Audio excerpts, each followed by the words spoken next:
안녕하세요. 사연 읽어주는 남녀입니다. 오늘도 와주셔서 감사드리며 그럼 오늘의 사연 바로 소개해드리겠습니다. 안녕하세요. 경기도 모처에 사는 여자 사람으로 올해 딱 40살에 접어들었어요. 저는 지금까지 살아오면서 이해하지 못했던 말이 딱 하나 있었습니다. 시간이 지나면 모든 것이 무뎌진다는 말이에요. 아마 제 나이대 분들이라면 지금까지 예전에 저와 같은 생각을 하시는 분들이 있을 것 같은데요. 저도 그 말을 이해하기 시작한 건 얼마 되지 않았습니다. 정확하게 말하자면 이해했다기보다 그럴 수 있겠구나 공감되기 시작했다고 말하는 게 더 맞을 것 같아요. 지금까지 솔직히 엄마의 행동이나 말이 이해되지 않았거든요. 엄마는 결혼 초부터 제가 태어나기 전까지 친할머니에게 고된 시집살이를 당하셨다고 했습니다. 전기밥솥이 귀해 냄비에 밥을 해야 했던 시절이었죠. 살림이 익숙하지 않았던 엄만 냄비밥이 잘 되고 있는지 걱정되어 냄비 뚜껑을 열어보았다고 해요. 그때 어디선가 친할머니가 나타나 엄마에게 꿀밤을 때리며 이렇게 말씀하셨다고 하더라고요. 그렇게 밥뚜껑을 열었다 닫았다 하면 밥 설 익는 거 몰라서 그래? 뚜껑을 닫고 냄새로 밥이 익었나 안 익었나 알아봐야지. 밥도 제대로 할 줄 모르니 가르쳐야 할 게 한두 가지가 아니네. 그때 엄만 그게 당연한 줄 알았다고 하셨습니다. 외할머니는 엄마가 어릴 때 돌아가셨고 외할아버지 밑에서 자랐거든요. 외할아버지는 그 옛날에도 자녀들의 밥을 손수 해주셨다고 해요. 자식 많은 집 넷째 딸이었던 엄만 당연히 주는 밥만 먹고 살았고요. 그러니 밥할 줄 모르는 게 당연했고 친할머니의 저런 구박도 지당하신 말씀이라 생각하셨다고 했습니다. 그런데 어디 저런 것뿐이었겠어요. 밥을 예로 들었으니 밥을 또 예로 들자면 설 익으면 설 익었다고 중에 질게 되면 질다고 뭐라 해 비유 맞추기가 힘들었다고 하셨어요. 아주 팔색조가 따로 없어. 점심 드실 거냐고 물어보면 아침에 먹은 게 소화가 안 돼서 안 드신다고 해놓곤 뒤돌아선 밥 안 한다고 뭐라고 하시는 거 있지? 시엠이 굶겨 죽일 셈이냐고. 그땐 다들 그러고 사는 줄 알고 뭐가 그렇게 죄송하다는 말만 하고 살았는지. 그렇게 친할머니의 치를 떨던 엄마도 제가 커갈수록 나이가 드셨고 꼬장꼬장했던 친할머니도 많이 왜소해지시고 외로워지셨죠. 많은 일들이 있었는데 가족들과 왕래를 안 하고 살았거든요. 그런데 친할머니가 어렵게 산다는 소식을 건너 듣게 되시더니 그러시더라고요. 같이 산 적이 있는지 자꾸 안쓰럽다고 말입니다. 결국 엄마 마음과 다르게 친할머니가 원하지 않으셔서 여전히 따로 살고 있지만 그때 엄마가 했던 말이 항상 머릿속에 남아있어요. 넌 이해 못하겠지만 너도 결혼하고 애도 낳고 살아보면 알 거야. 기억은 흐려지고 마음이 좀 더 여유로워지면 오래전 일들이 하나둘 추억처럼 남아. 안 힘들었다는 게 아니고 그때니까 그럴 수 있던 것들이니까. 내 인생에서 그때를 지워버릴 순 없잖아. 힘든 기억도 꺼내보기 쉬워지면 날 그렇게 만든 사람이 조금 불쌍하게 느껴지기도 해. 시간이 지나면 모든 게 무뎌지나 봐. 저 들으라고 하신 건지 혼잣말처럼 낮게 읊조리던 말들이 너무 낯설게 느껴져 별다른 대꾸도 하지 못했죠. 하지만 계속 머릿속에 남더라고요. 한 번 싫으면 계속 싫은 거지 어떻게 그런 마음이 들까 이해가 안 된 게 사실이니까요. 그런데 저도 나이를 한 해 한 해 먹다 보니 그 말들이 조금씩 공감되기 시작했습니다. 엄마처럼 지독한 시어머니 시집살이를 한 건 아니지만 그 비슷한 신우살이를 했었거든요. 사실 신우살이라는 말도 딱 어울리는 말은 아니에요. 굳이 말하자면 그렇다는 거지. 신우의 독단적인 행동에 온 가족이 휘말려들었던 사건, 일대기 이렇게 말하는 게 나을지도 모르겠어요. 저 역시 그런 상황을 인지하고 정리한 후 10년쯤 지나게 되니 웃으며 말할 수 있을 정도로 조금 무뎌진 것 같거든요. 대체 무슨 일을 겪었기에 이렇게 뜬구름만 잡는 거지 궁금해 하실 것 같아요. 어떻게 이야기를 시작해야 하나 고민하다 보니 사설이 너무 길었네요. 빠르게 제 이야기 시작할게요. 시간이 흐른 만큼 무뎌질 만한지 끝까지 들어주세요. 아유, 야, 너 진짜 모태솔로야? 어떻게 지금까지 남자친구 하나를 못 사귀었어? 아무리 여중 여고를 나왔어도 그렇지. 학원 가도 남자애들 많이 있잖아. 말 한 번도 안 해본 게 사실이라고? 와, 그런 네가 여대까지 왔으니 게임 끝이네. 천연기념물 등록해야겠다. 야, 그렇게 놀리지 마. 여중 때야 멋모르고 그랬다고 치지만 여고 때는 그래도 우리나라에서 제일 잘 나가는 여대 오려고 내가 얼마나 공부했는 줄 알아? 이제부터 남자 만나볼 거라고. 그렇게 놀릴 거면 남자나 소개시켜주고 말해. 너도 나랑 똑같으면서 웃는 거 아니다. 아, 미안. 내가 살다 너 같은 애 처음 봐서 그래. 소개팅? 할 생각은 있나 봐.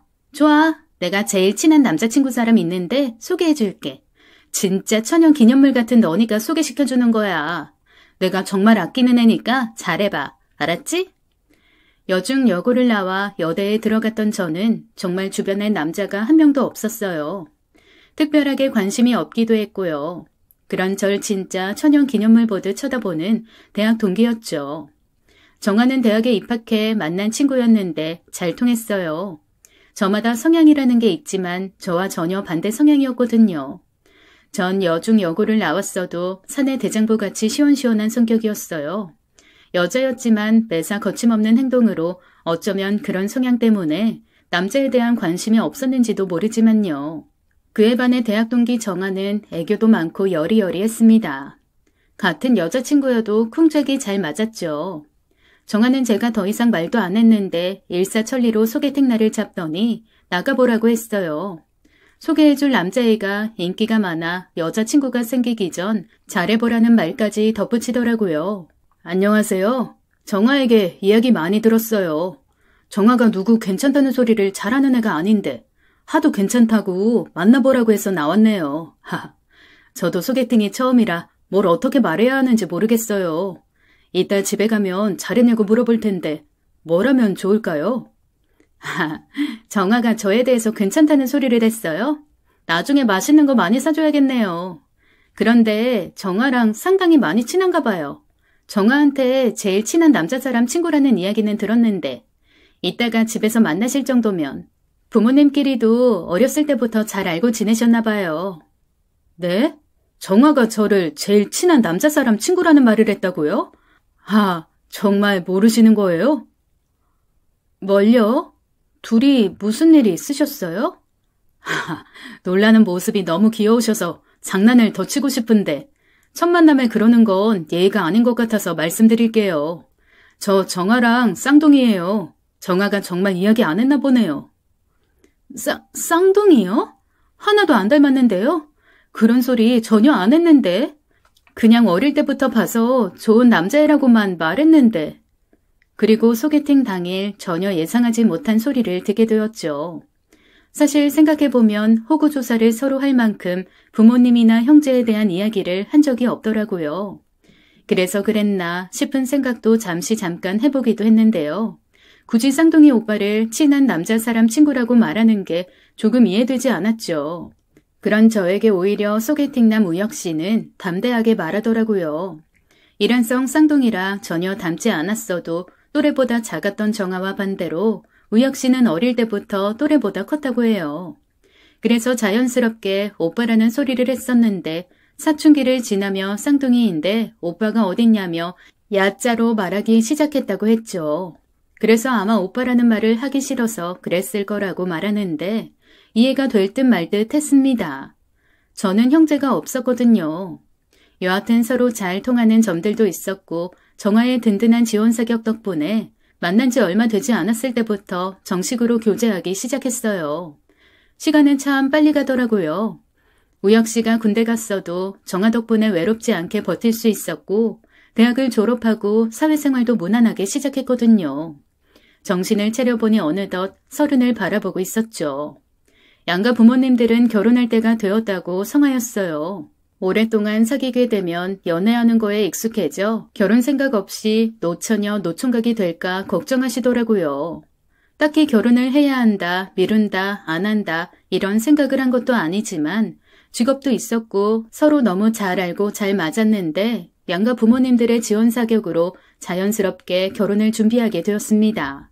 결혼을 준비하면서 정아와 우혁 씨 중학교 동창회도 함께 나가게 되었어요. 둘 다 초중고 지방에서 나오고 대학을 서울로 오면서 자취를 하고 취직 후 서울에서 자리 잡았거든요. 그래서 동창회가 있을 때마다 본가에 내려가면서 모임을 하고 왔죠. 10년이나 연애를 했어도 그동안 모임에 나갈 일이 특별히 없었지만 결혼을 하게 되고 청첩장을 돌려야 해 저 역시 인사를 할 겸 함께 본가에 내려가 처음 동창회에 참석하게 되었습니다. 이야, 얼마만이냐? 지난번 동창회 때 회사 일 바쁘다고 네 마누라만 왔었는데 어떻게 바쁘신 일은 마무리되셨어요? 이렇게 동창회에 행차까지 해주시고 서울 가시더니 신수가 훤해지셨습니다. 근데 옆에 계신 분은 누구? 처음 뵙는 분인데 마누라가 아니네? 야, 말 조심해. 내 진짜 마누라 될 사람이야. 이제 그런 장난은 안 할 때도 되지 않았냐? 언제까지 그럴 거냐? 진짜 마누라? 너 결혼해? 야, 좀 비켜봐. 재수씨, 처음 뵙겠습니다. 제가 이놈이랑 중고등학교 동창이에요. 이 자식 궁금한 점 있으면 다 저한테 물으세요. 제가 제일 잘합니다. 야, 그런데 네 마누라는 왜 안 오냐? 전화도 안 받고. 너희 또 싸웠냐? 동창회에 있는 동안 표정 관리가 잘 안 되더라고요. 이해되세요? 마누라, 진짜 마누라, 재수씨. 이야기의 요는 그랬어요. 같은 중학교에 다녔던 정아는 우혁이가 여자친구가 생기는 걸 단속했대요. 순진하고 착해 빠진 자기 오빠가 여자들한테 휘둘리는 걸 보기 싫다는 게 이유였죠. 중학교 내내 유명했더라고요. 오죽하면 정아 별명이 우혁이 마누라였다고 동창들이 하나같이 입을 모을 정도였죠. 그러면서 자기들도 민망했는지 저에겐 재수씨라는 호칭을 사용하며 예비 신부라는 위신을 세워주려고 애썼지만 사실 기분이 썩 좋은 건 아니었어요. 오래된 호칭이 하루아침에 고쳐질 리 없고 꼭 전처와 있는 기분이 들었으니까요. 문제는 그동안 우혁 씨에게 하는 걸 보면 어떤 마음이었는지도 알 것 같았지만 현실은 이해와 다른 감정의 문제였다는 점이죠. 그렇다고 결혼을 엎을 정도는 아니었어요. 동창들은 1년에 한두 번 보는 게 전부이고 그 소리가 듣기 싫으면 제가 안 나가면 그만이니까요. 저와 우혁 씨 사이는 정말 좋았고 정아 역시 좋은 친구이자 예비 신우로 언제나 그랬듯 쿵짝이 잘 맞았으니까요. 그렇게 결혼식도 무사히 끝나고 달콤한 신혼생활이 시작되었습니다. 하지만 현실은 생각한 것과 조금씩 다르게 흘러가고 있었어요. 우혁 씨, 지금 퇴근해? 밥 올려둘게. 이따 봐.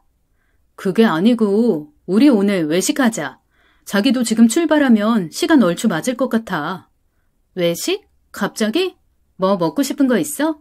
집밥 먹고 싶다며. 당신이 집밥 먹고 싶다고 해서 퇴근 후에 서둘러 장봐서 찌개도 다 끓여놨는데. 그랬어? 힘들게 뭐하러 그랬어. 같이 준비해도 되는데. 내일 아침에 먹고 가면 되겠다. 퇴근하려는데 정아한테 전화가 왔잖아. 이번 주말에 집에 내려갈 시간 되냐고. 아빠가 등산하다 다리가 삐끗하셨는데 병원에 안 간다고 하시나 봐. 그래서 내가 좀 가서 발목도 봐주고 심하면 병원도 데려가라고. 알았다고 전화 끊으려고 하는데 갑자기 석고찌개를 먹고 싶다고 하잖아. 자기도 알지? 명동 석고찌개. 그거 1인분 안 팔잖아. 그래서 그거 먹으러 가자고? 요즘 잦은 야근으로 밥도 제대로 못 먹는 것 같던데 입 짧은 애가 먹고 싶다니까 먹여야지. 7시에 만나기로 했으니까 지금 나오면 될 것 같아. 식당으로 와. 미리 도착하면 주문해놓고 있을게. 처음엔 이런 일들이 조금 서운했지만 화가 날 정도는 아니었어요. 신우기도 했지만 저와 친했던 친구라 얼마나 음식에 대한 욕심이 없는 아이인지 저도 역시 잘 알고 있었거든요. 걱정되는 부분들이 이해할 수 없었던 것도 아니고 다른 사람도 아니고 형제니 이러지 말자 저러지 말라고 할 수도 있는 것도 아니었습니다. 하지만 사람 기분이 그렇더라고요. 마누라와 재수씨가 나의 삶에 깊숙이 들어온 느낌이 들었거든요. 오히려 결혼하고 한 집에 사니까 그런 부분들이 더 도드라지기 시작하더니 마누라와 재수씨가 아니라 전처와 본처 같은 느낌이 들었습니다. 먹고 싶은 게 있어서 같이 외식하는 일 외에도 남편 회사 근처에 있는 호텔 케이크를 좋아하는 신우 때문에 남편이 케이크를 사 직접 신우 집에 배달하고 집에 오는 날들도 있었어요. 결혼 전엔 한 집에 사니까 남매끼리 당연히 하던 일상이었겠죠.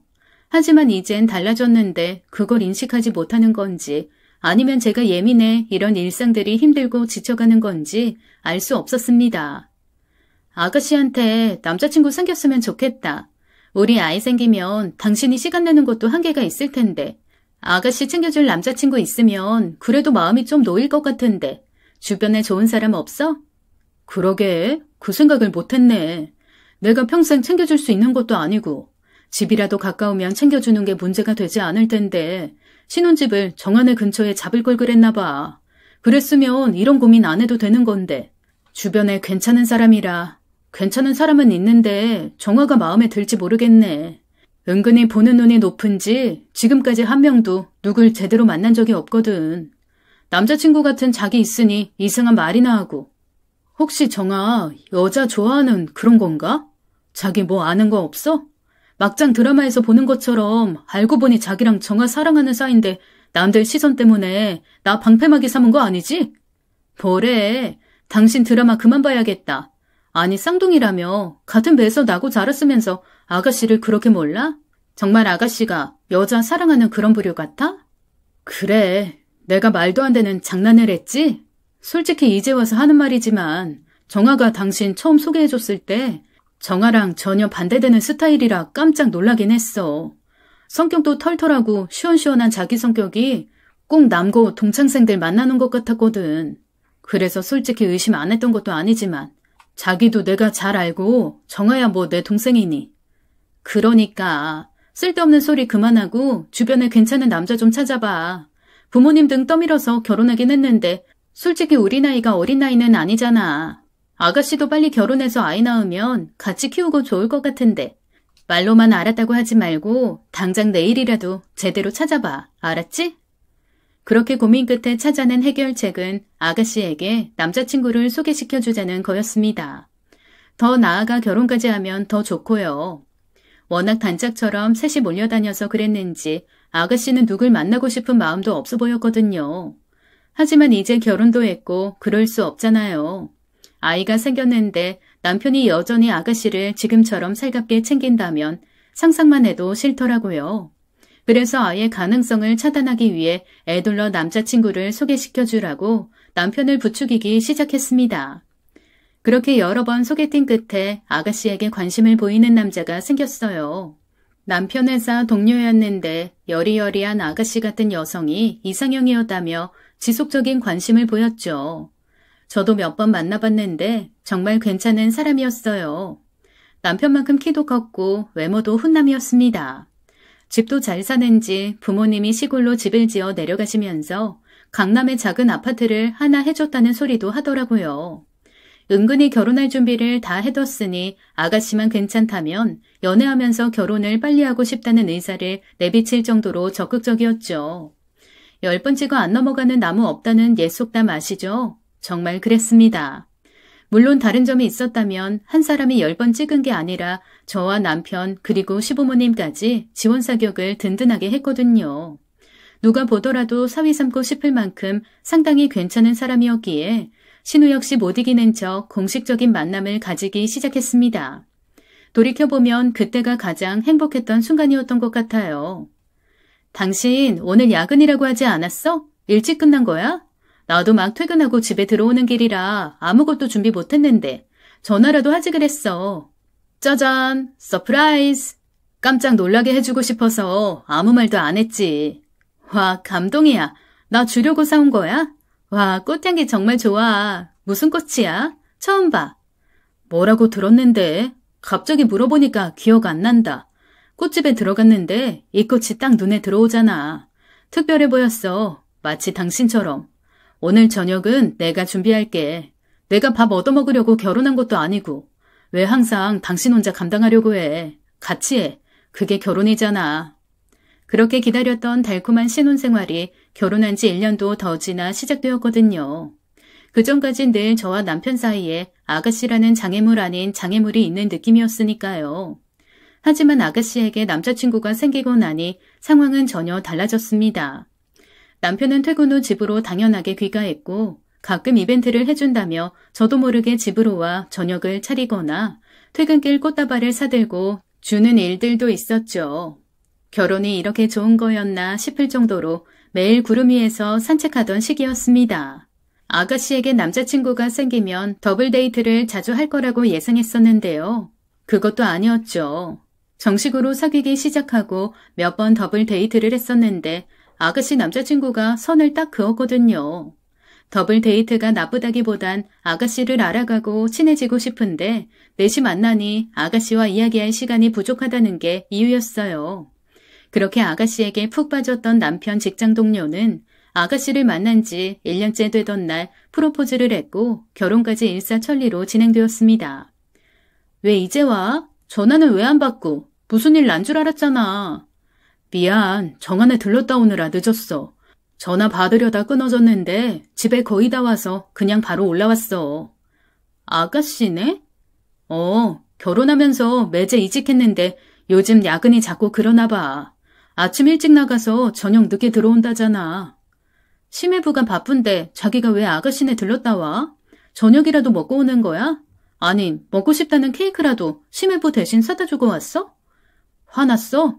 미리 연락 못한 건 미안해. 전등 나갔다고 어디다 연락해서 바꿔야 하냐고 물어보잖아.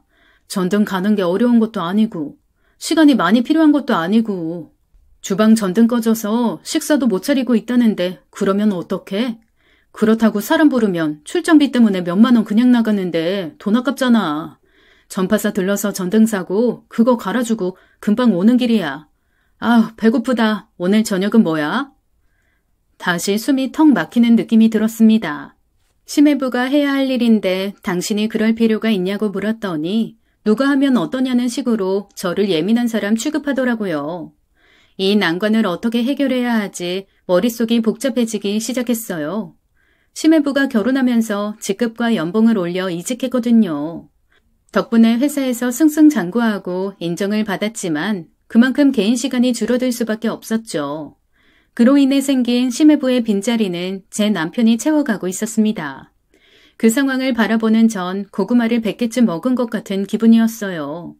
엎친 데 덮친 격으로 물 한 모금도 못 마신 상황에서 매일 고구마를 꾸역꾸역 더 먹어야 했죠. 내가 원하는 상황으로 만들려면 싸우지 않고 해결할 수 있는 방법을 찾아야 했습니다. 어떻게 해야 하는지 매일 머리를 싸매며 고민하는 그 시기쯤 남편 중학교 동창에게 연락이 왔어요. 제가 하는 일과 같은 계열에서 일하는 동창이라 이야기가 잘 통했거든요. 서로 연락처를 주고받으며 사적으로 알고 지내자고 몇 번 안부도 문자로 주고받았었어요. 그런데 제가 첫 동창회 이후 동석하지 않으니 얼굴 보며 차라도 한잔하자고 전화가 왔더라고요. 명함을 서로 주고받아서 남편 동창생의 실력을 이미 알고 있었거든요. 업계에서 평이 워낙 좋아서 제 개인적인 인맥으로 인맥을 쌓는다면 오히려 저에게 플러스가 되는 상황이었죠. 저는 성격상 살갑게 구는 성격이 못 되었고 먼저 연락해 만나자는 소리를 잘 못했어요. 그런데 오히려 상대방이 친하게 지내자며 연락하고 만나자는데 마다할 이유가 없었습니다. 미나 씨, 오랜만이에요. 잘 지냈어요? 신혼이 좋긴 좋은가 보다. 청첩장 돌릴 때보다 얼굴이 폈네요, 폈어. 훨씬 더 예뻐졌네요. 상희 씨, 오랜만이에요. 덕분에 전 잘 지냈죠. 상희 씨도 잘 지내시죠? 소문에 의하면 이번에 상당히 규모 있는 프로젝트 맡게 됐다고 하던데 일은 잘 돼가시죠? 어머, 벌써 소문이 거기까지 갔어요? 하여튼 이 바닥 정말 좁다니까요. 덕분에 업무도 별탈 없이 잘 진행되고 있어요. 하이에나처럼 주변에서 눈에 불을 켜고 지켜보니까 긴장돼서 더 집중하게 되는 거 있죠? 정아도 잘 지내죠? 아가씨도 잘 지내죠. 연락하고 지내시는 거 아니었어요? 그랬는데 요즘엔 연락을 통 못했거든요. 정아 결혼식 때 프로젝트 막바지라 도무지 시간을 낼 수 없었거든요. 못 가고 축의금만 보냈더니 서운했는지 별다르게 답장도 못 받고 그 후에 몇 번 문자했는데 영 답도 시원찮더라고요. 그래서 잘 지내는지 싶었어요. 뭐 남편이 둘씩이나 있으니 어련히 잘 지내겠지만요. 네? 남편이 둘이요? 죄송해요. 저도 모르게 습관처럼 말이 헛나왔네요. 우혁이 마누라라고 학창시절에 그렇게 말하다 보니 정식 결혼을 했는데도 그렇게 생각되네요. 이래서 습관이 무서운가 봐요.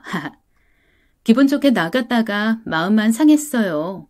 아가씨에게 남편이 둘이라는 것도 기야말 일인데 그 남편 중 하나가 제 남편이라는 사실이 좋게 들릴 리 없잖아요.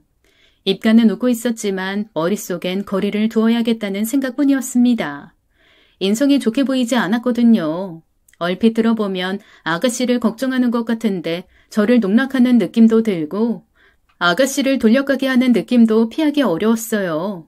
대화하면 할수록 남편을 좋아했었나 싶을 정도로 과한 부분도 느껴졌고요. 알게 모르게 아가씨를 질투하는 것 같은 느낌도 받아 거리를 두어야겠다고 싶었습니다. 그냥 어렸을 때 우혁이 마누라라고 별명이 붙어서 그런 것만은 아니에요. 정아가 진짜 나중에 결혼할 수 있다는 소리를 해서 은연중에 우혁이 마누라는 진짜 정아라고 제가 생각했던 것 같아요. 다 지난 일이니 마음 상하지 말고 흘려들어요. 우혁 씨가 워낙 순진해서 아가씨가 걱정 많이 했다는 소리 들었어요. 나중까지 생각할 정도면 우혁 씨 걱정을 진짜 많이 하긴 했나 봐요. 그래서 그랬던 거 아닌데? 네? 그래서 그런 게 아니라뇨?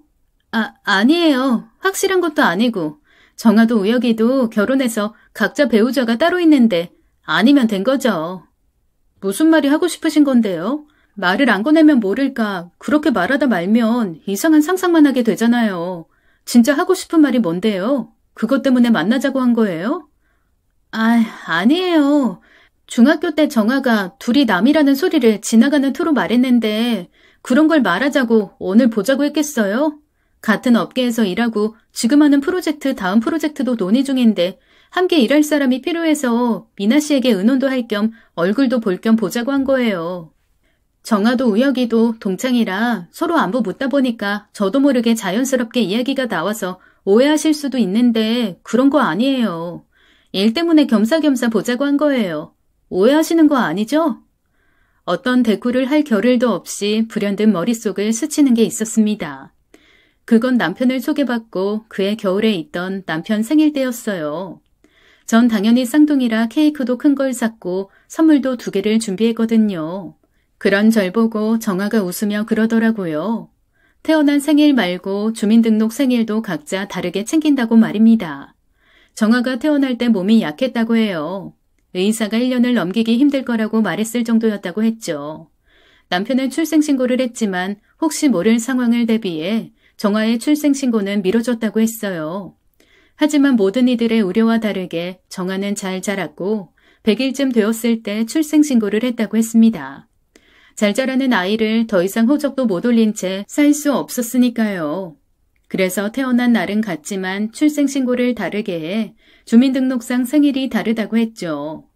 가족들도 다른 날 생일을 하면 한 사람한테 온전히 집중할 수 있어서 어릴 때부터 그렇게 지내왔다고 했습니다. 그땐 그럴 수 있다고 생각했어요. 다르지만 제 사촌 중에도 집안일 때문에 출생신고를 늦게 한 경우가 있으니까요. 그런데 저도 모르게 그때 그 일이 떠올랐습니다. 그 이후 어떤 이야기들이 오갔는지 기억도 나지 않아요. 말을 아껴야 한다는 생각과 빨리 이 만남을 자연스럽게 정리하고 싶은 마음뿐이었으니까요. 집으로 돌아와 몇 날 며칠을 곱씹었던 것 같아요. 찝찝한 마음을 숨기긴 어려웠지만 서로 배우자도 있는 마당에 굳이 들춰내서 좋을 일이 있을까 싶은 마음도 들었거든요. 이러지도 못하고 저러지도 못한 채 고민만 하고 있는데 남편 중학교 동창 모임에서 연말 행사를 한다는 소식이 들렸습니다. 불우이웃 돕기에 관심이 있던 동창생 한 명이 일을 크게 벌린 모양이었어요. 기회는 이때다 싶었습니다. 평소라면 잘 참여하지 않던 모임이라 새삼 나가는 게 이상하게 보일 수 있다고 저 혼자 예민하게 생각했는데요. 불우이웃 돕기라는 그럴싸한 타이틀이 있으니 안 갔던 모임이었지만 가도 괜찮을 것 같았죠. 저한테 그 이야기를 전해준 상희 씨와 아가씨, 그리고 주변의 동창들과 제 남편, 그리고 심해부까지 모두 한자리에 있다면 자연스럽게 판도라의 상자가 열릴 순간이 나오지 않을까 막연하게 생각했습니다. 어쩌면 저의 바람이었는지도 모르지만요. 불행인지 다행인지 저의 예상처럼 되는 일은 없었어요. 모두 다 좋은 마음으로 참석했던 자리는 기존의 동창회와 다르게 술도 적게 먹고 정말 TV에서 보는 연말 파티 현장 같았죠. 여전히 마누라와 재수 씨라는 소리가 들리지 않았다면 그동안 혼자 전전긍긍하며 이상한 생각을 한 저 자신이 못나 보일 정도였습니다. 미나야, 한 잔 더 할래? 아가씨 한 잔 더 하고 싶어요? 우리 둘이 있을 땐 아가씨라고 부르지 마. 그냥 친구일 순 없어? 우리가 무슨 전처와 본처도 아니고. 애들은 왜 마누라 재수씨로 부르는지 진짜 듣기 싫더라. 너도 별로였지. 모임이 끝나고 집에 가려는데 아가씨가 절 불러 세웠어요. 남편은 연말이라 정신없이 바빴는데 오랜만에 만나는 고향 친구들이 반갑고 편했던 것 같아요. 친구들과 2차를 가고 싶어해 보냈거든요. 심해부 역시 모임에 참석하긴 했지만 파티가 채 끝나기도 전에 급한 회의로 다시 회사에 불려갔고요. 그런 상태에서 술이 먹고 싶었는지 이야기를 하고 싶었는지 모르겠지만 예상하지 못한 돌직구를 날리는데 속으로 정말 당황스러웠습니다. 나만 느낀 게 아니라는 게 위안이 되면서 저도 모르게 제 친구 정화편을 들게 되더라고요. 이렇게 내 마음을 알아주는 친구가 그런 소리를 했다는 것조차 말이 안 된다는 생각을 하게 된 거죠. 친구로 시작해 가족이 된 것까지 모두 알면서 내 앞에서 험담을 했던 상희 씨가 질투했던 거로 치부하고 싶었는지도 모르겠습니다. 그렇게 모두 보내고 둘이 가볍게 한 잔 더 하러 바에 갔어요. 오늘 너 좀 이상하다. 뭐 속상한 일 있었어? 속상한 게 아니고 한심해서 그러지. 나이가 어린 것도 아니고. 너도 나도 결혼해서 배우자가 있는데 그런 건 하나도 생각 안 하고 마누라니 재수씨니 생각들은 있는 건지. 워낙 오랜 시간 그렇게 불러서 익숙해서 그렇다잖아. 기분 나쁘다는 표현을 해도 그때뿐이니 뭐 어떡해. 사실 나도 그거 기분 나빠서 그동안 참석 안 했거든. 딱히 네가 올 자리도 아니지. 어? 아니, 내 말은 동창회니까. 엄연히 넌 동창생도 아니고 기분이 나쁠 순 있지만 참석하고 안 하고 그럴 문제는 아니지. 그냥 안 나오면 되는 거니까. 무방비 상태에서 강하게 둔기로 한 대 맞은 느낌이 들었습니다. 표면적인 말만 놓고 본다면 맞는 말일 수 있는데 맨 마지막에 안 나오면 된다는 말이 묘하게 거슬리더라고요. 뭐랄까, 대학교 입학식 때 만나 지금까지 그래도 10년간 알고 지냈는데 그 말을 꺼내는 모습 자체가 낯설게 느껴졌거든요. 마치 나를 싫어하는 사람과 이야기하는 것 같았어요. 상종도 하기 싫은데 마지못해 함께하는 느낌? 그런 느낌들이 순간적으로 느껴지니까 그냥 웃고 넘길 만한 문제는 아니라고 생각했습니다. 술을 마셔서 그랬는지 그 순간엔 이성보다 감성이 살짝 더 앞서기도 했던 것 같고요.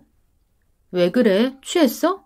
그런 말이 어딨어. 연인인 동창들은 연인 데리고 나오고 부부인 동창들은 부부 동반하는 게 하루 이틀도 아니고 내가 못 나갈 자리가 아니라고 생각하니까 그런 고민도 하는 거지. 왜 넌 내가 안 나갔으면 좋겠어? 솔직히 좋을 건 없잖아. 마누라 재수씨 소리가 너도 듣기 싫겠지만 나도 듣기 싫어. 내가 무슨 전처도 아니고. 나는 동창생들 봐야 하니까 나가는 게 당연하잖아. 굳이 따지고 들자면 넌 나올 필요 없는 거고. 나 술 하나도 안 취했어. 오히려 취한 건 너 같은데? 이게 그렇게 발끈할 일이야?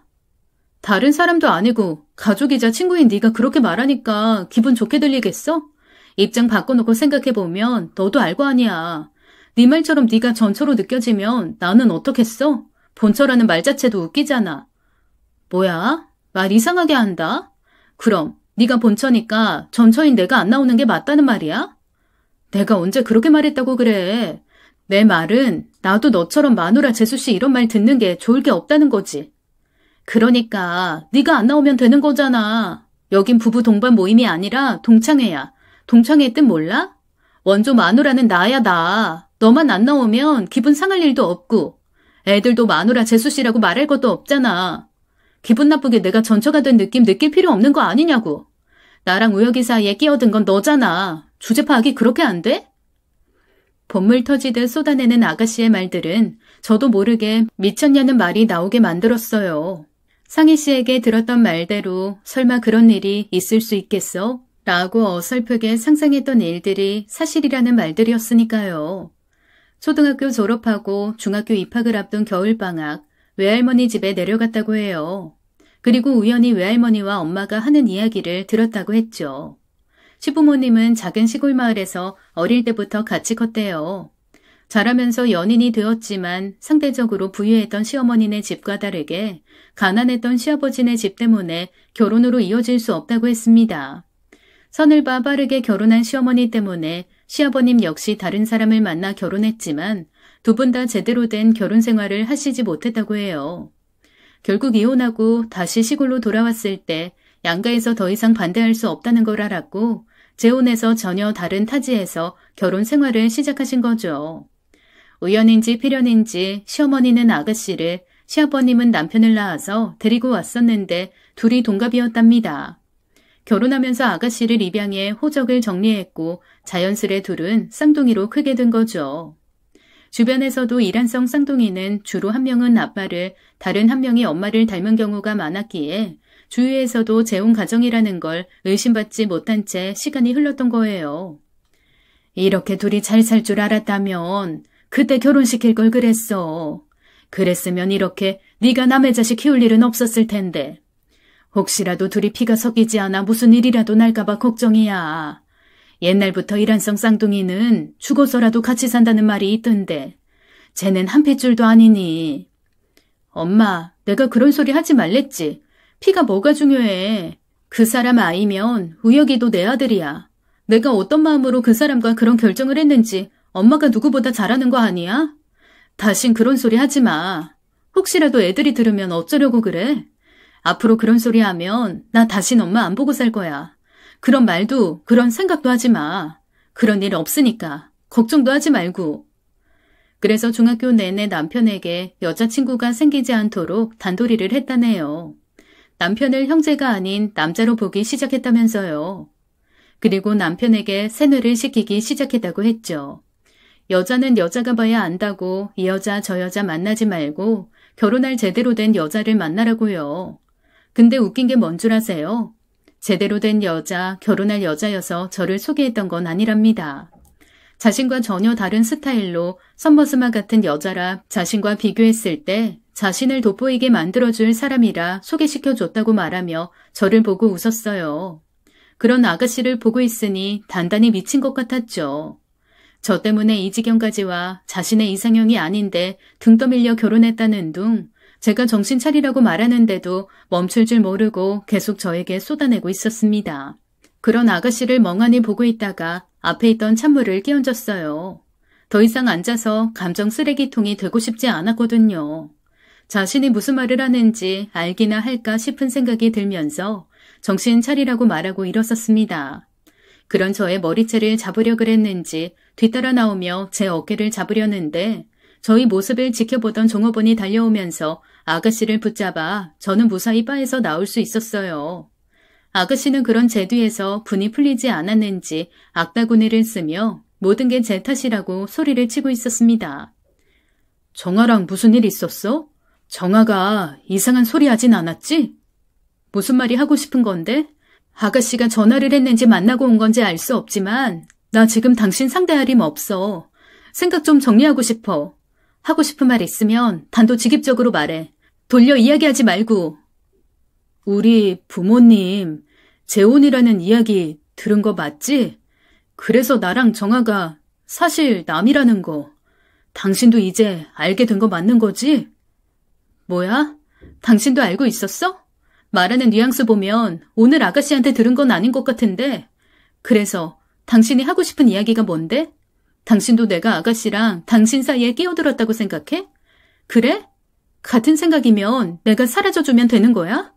그걸 원해서 지금 내 기분 하나도 생각 안 하고 이렇게 말하는 거냐고. 아니야. 오해하지 말았으면 해. 당신 생각 복잡한 것 같아서 그러지 말라고 말하는 거야. 나는 고등학교 때 알게 됐어. 이야기하자면 복잡한데 난 정아랑 달라. 알았어도 달라지는 거 없었다고. 어떻게 동생처럼 20년을 살았는데 피가 안 섞였다는 소리에 동생이 여자로 보이겠어?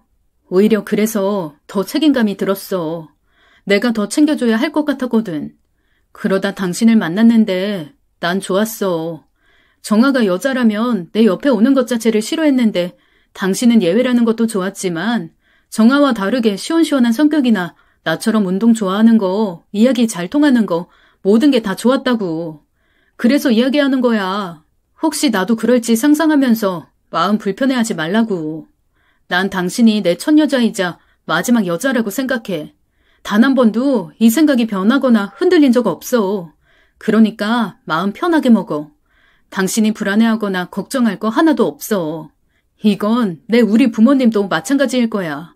그런 각오 없이 두 분이 재혼하진 않았을 테니까. 자정이 지나 들어온 남편은 저의 기분을 살피더니 제가 묻기도 전에 자신의 생각을 쏟아내기 시작했습니다. 아가씨가 저에게 물세리를 받고 바로 남편에게 전화한 것 같았어요. 세상 서럽게 울며 말하는 아가씨를 달래고 저에게 바로 왔다고 말하더라고요. 아가씨의 마음보다 충격받았을 제 걱정이 먼저 들었다는 말을 듣는데 안도감이 들었습니다. 그러자 저도 모르게 긴장감이 풀려 눈물이 흐르기 시작했죠. 생각이 정리된 것도 아니고 이해가 되는 것도 아니었지만 단 하나 남편이 제 편이라는 사실 하나만 당분간 생각하기로 했어요. 판도라의 상자가 열리자마자 대처할 정도로 제가 경험이 많지 않았거든요. 그런데 제가 잠잠히 있으니 오히려 아가씨가 안달났는지 시부모님도 결국 이 사실을 알게 되셨습니다. 아가씨가 시어머니께 털어놓았고 시아버님 귀에까지 들어가면서 시부모님이 나서서 저에게 사과하셨어요. 알고 있을 줄 몰랐고 그 일로 이 사달이 날 거라는 걸 예상하지 못했다고 시어머니는 우셨죠. 당신들 때문에 자식들이 자라는 과정에서 상처를 입었고 결혼 후에 이런 사단까지 생겼다며 시아버님은 저를 볼 면목이 없다며 고개를 숙이고 미안하다는 말만 반복하셨습니다. 집안 분위기가 이렇다 보니 결국 심해부도 알게 되었어요. 심해부 역시 충격이 큰 것 같았습니다. 한동안 집안 분위기가 정말 냉랭했어요. 이런 시기일수록 말을 아끼는 게 중요하다는 걸 가족 모두 느끼는 것 같았죠. 약 한 달간의 침묵을 깨고 온 가족을 불러 모은 건 예상외로 아가씨와 심해부였습니다. 저희 미국으로 나가기로 했습니다. 모두 걱정하셨을 것 같은데요. 저희 이혼 안 해요. 정아씨가 그런 생각 가지고 있었다는 건 솔직히 상처고 충격이에요. 그런데 제가 이 사람을 생각보다 많이 사랑하더라고요. 그나마 다행인 건 그건 이 사람의 생각이고 환상이지 그게 현실로 어떻게 이루어지지 않았다는 점 같아요. 사귄 것도 아니고 뜨거운 밤을 보낸 건 더더욱 아니니까 철없던 시절의 풋사랑이라고 생각하고 넘어가 보려고요. 이 사람이랑도 계속 이야기해봤어요. 그런데 이게 최선인 것 같아요. 저 미국 지사 지원했어요. 미국에 가서 서로 노력해보기로 했습니다. 모두 미안해. 나 때문에 이런 일이 일어난 것 같아. 엄마, 아빠도, 오빠도 새언니도 모두 볼 면목이 없어. 이 사람 말이 맞는 것 같아. 어릴 때 환상이 지금까지 이어져서 이루지 못한 꿈처럼 한이 되었다고 생각했어. 그걸 새언니 때문이라고 생각했고. 그런데 각자 자리가 다른 거라고 이 사람이 옆에서 많이 도와줬어. 그래서 나 노력해보려고. 부끄럽지만 이런 나라도 괜찮다고 사랑한다고 하는 이런 사람 두고 내가 다른 생각을 했다는 것도 미안하고 죄스럽더라고. 내가 잠시 미쳤었나 봐. 여기 있어봤자 서로 껄끄럽고 나랑 이 사람한테 시간이 필요한 것처럼 우리 모두에게 시간이 필요할 것 같아. 그래서 몇 년 미국에 나가 있으려고. 시간이 지나면 지금보다 조금은 마음 편하게 볼 수 있는 날이 오겠지. 물론 오빠나 새언니가 날 용서해줘야 하겠지만. 그렇게 아가씨는 집안에 태풍을 몰아오더니 심해부랑 미국으로 떠났어요. 제 용서를 바란다고 말을 했지만 전 답해줄 수가 없었습니다. 시간이 약일 거라는 말이나 그 시절 아가씨 상황 또는 마음을 이해한다는 어설픈 말 따위로 대꾸를 한다는 것조차 무의미하게 느껴졌거든요. 제멋대로 남편을 좋아하고 상상의 나래를 펼치더니 저에게 쏟아내고 집안을 풍비박산 내더니 피해자인 척 심해부와 미국으로 떠난다는 아가씨가 마냥 좋게 보이지 않았으니까요. 하지만 알게 모르게 저에게 아가씨가 스트레스였는지 아가씨가 심해부와 함께 미국으로 떠난 지 한 달 뒤에 바로 임신이 되었습니다.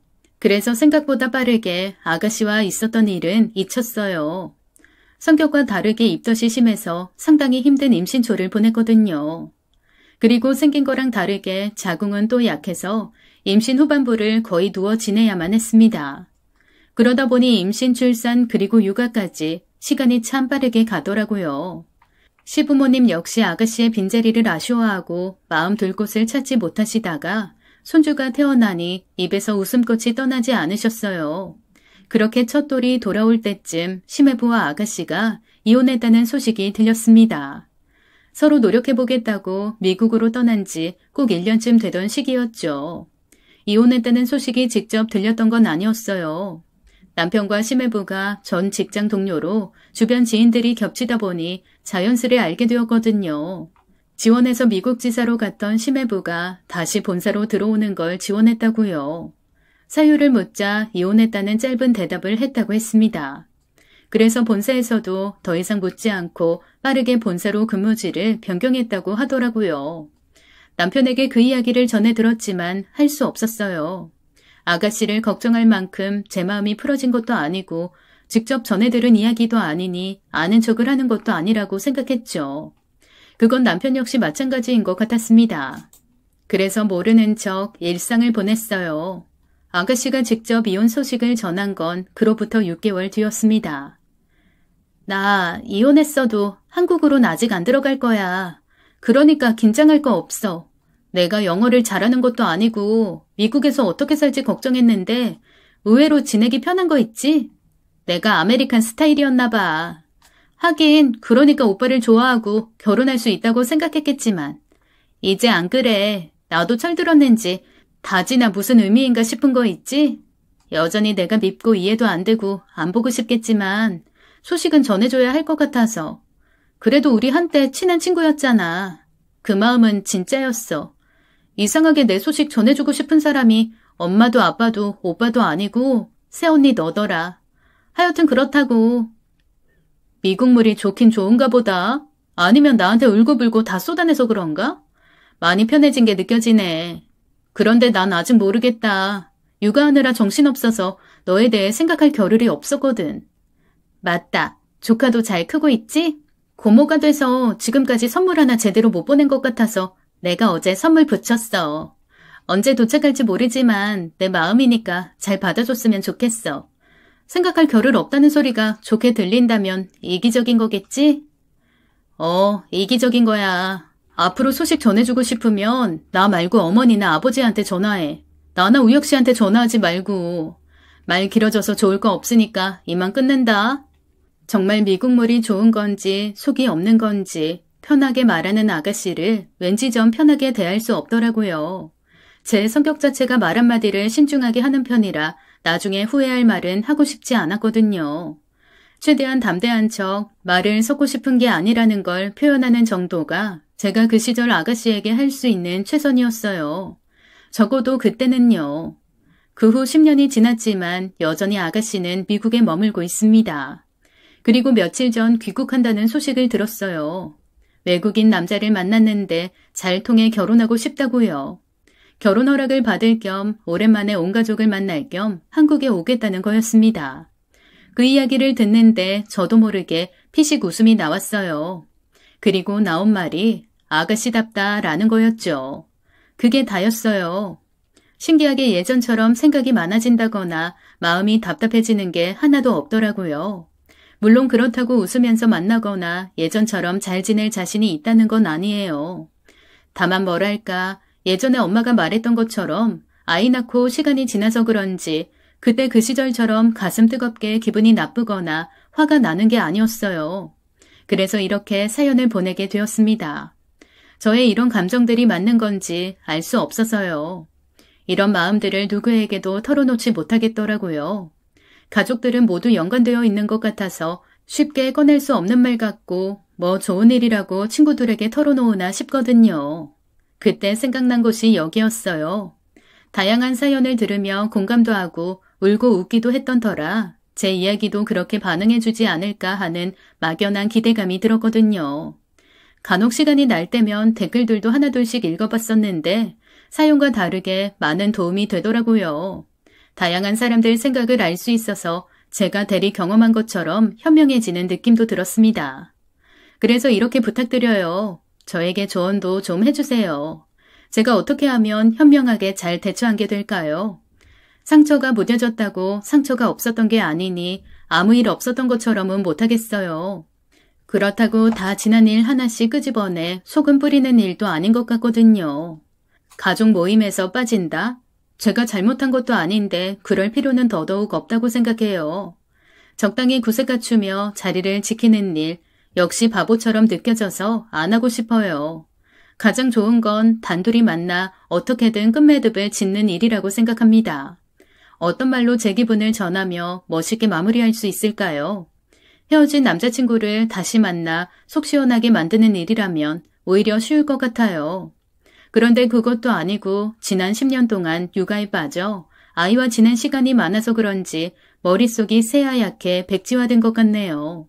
멋있게 상황 정리할 수 있는 말들 댓글로 부탁드립니다. 다음 주에 온다는데 그 전에 열심히 연습해서 자연스럽게 제 생각처럼 말하고 올게요. 저 잘할 수 있겠죠? 지금까지 사연 읽어주는 남녀였습니다. 끝까지 시청해주신 여러분 감사드리며 저희는 다음 사연으로 돌아올게요. 감사합니다.